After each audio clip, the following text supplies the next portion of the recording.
Good morning! It's the H-Squared Morning Talk Show, coming to you live through the internet from Camp Hochelaga. We're your hosts, Hannah and Hope, and we're excited to bring a little camp to your home today. Today is Tuesday, April 7th. How are you doing today, Hope? Oh, I'm doing so well. I had such a great weekend. It was so nice to get outside and enjoy the warmer weather, and there's been sunshine. It's all very, very good. How are you, Hannah? How are you doing today? I'm good. The sun is shining, like you mentioned. It's gorgeous today. I just took my dog Flynn for a little run, which was very nice. Good way to start the day off. I also think that the best way to start the day is with a really bad joke. Hannah, do you have anything for us? Oh, I do. And actually, today's bad joke is I think, a pretty good joke. And I have to give credit where credit is due. This is not originally my joke. Most of them are not. But this one comes from one of our very own campers who is excited to share it with us. Her name is Casey. And she passed this along for our H-Squared Morning Talk Show. You ready? I'm ready. What did one ocean say to the other? Oh, it's something about waving. I'm sure it is, right? It's got to. Nothing, Hope. They just waved. Did you see what I did there? Thanks, Casey. That was a good one. Definitely. Thanks for giving us a laugh today, Casey. And Hope, I heard you have some news. Yes, Hannah. Oh, yes. So part of my fun fact today, I wanted you to be the first to know. You and, of course, all of our listeners here. I'm actually considering opening a business.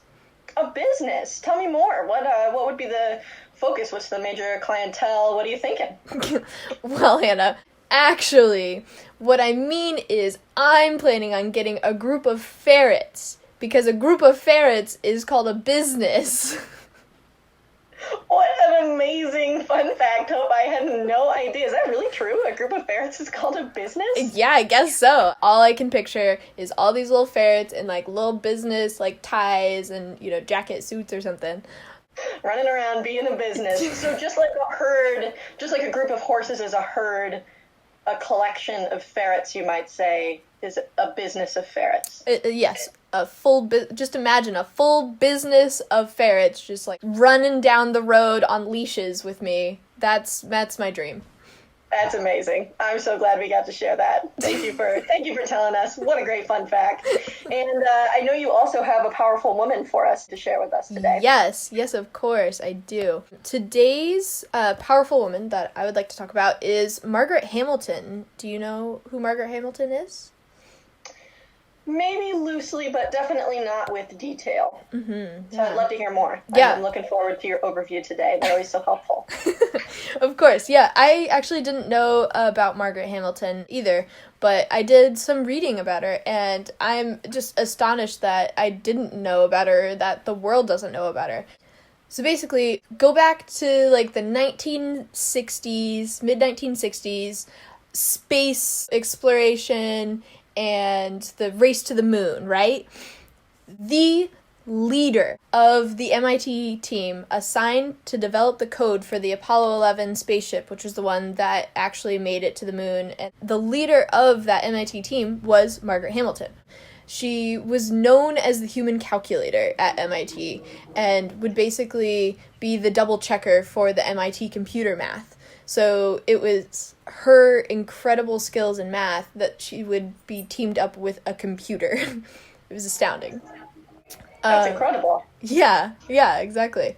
This team that they put together to work with the coding on the spaceship, she had some supervisors there that were pretty critical of her work and didn't really take her seriously. And she was told by her superiors that astronauts were trained to never make a mistake, and fail-safe coding was kind of an unnecessary piece. Oh, I hear the train, Hannah. That's so nice. Just a nice addition to my morning. Yeah. Even though her superiors told Margaret that there wasn't any need for fail-safe coding, she basically defied their orders and secretly programmed a backup code that would act as a fail-safe to keep everything from crashing if something were to happen in the midst of this spaceship launch and return. Guess what, Hannah? Guess what Well, I happened? hope. Minutes before the Apollo 11 came back to Earth, an astronaut actually pressed the wrong button. And guess whose code saved the mission?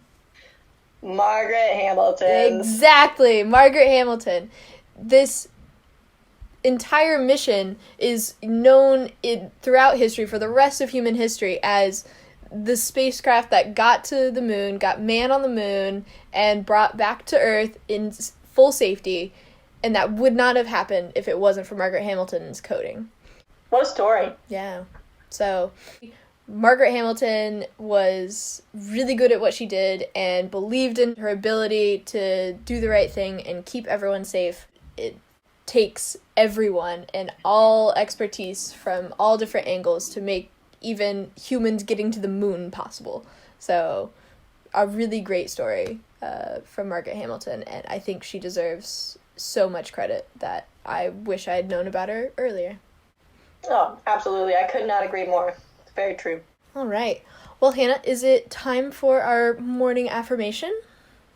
I'm ready if you are, Hope. Oh, yeah. I love being inspired by my morning affirmation. I think it's a great way to kind of set the tone for my day. So I'm excited to hear what you have for us.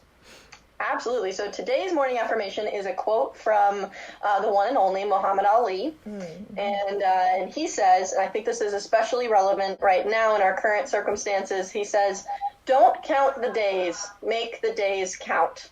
And so I brought those words to share with you all today, thinking that, right now there's even more of a sort of tendency to keep track of the days as they pass and feel like the moments and hours are a little bit slower because we're in this time of changed schedules and routines that have really been thrown up in the air recently.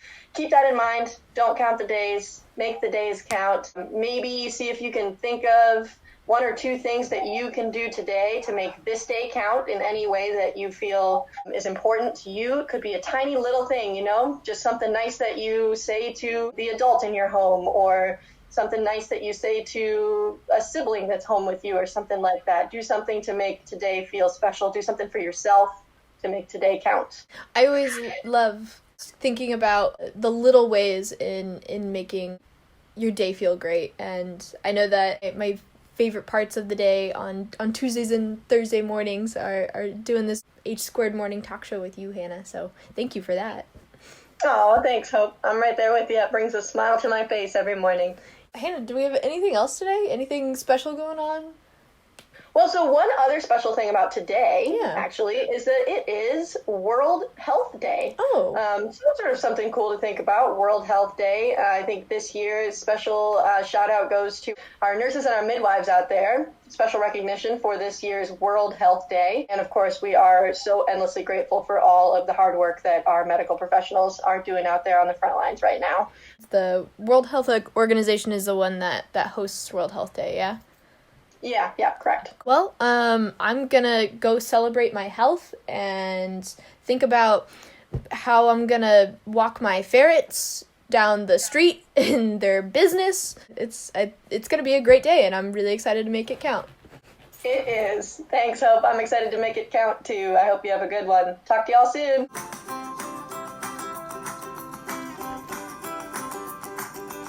Be sure to tune in every Tuesday and Thursday morning for more H² morning talk shows to come. We'll talk to you soon.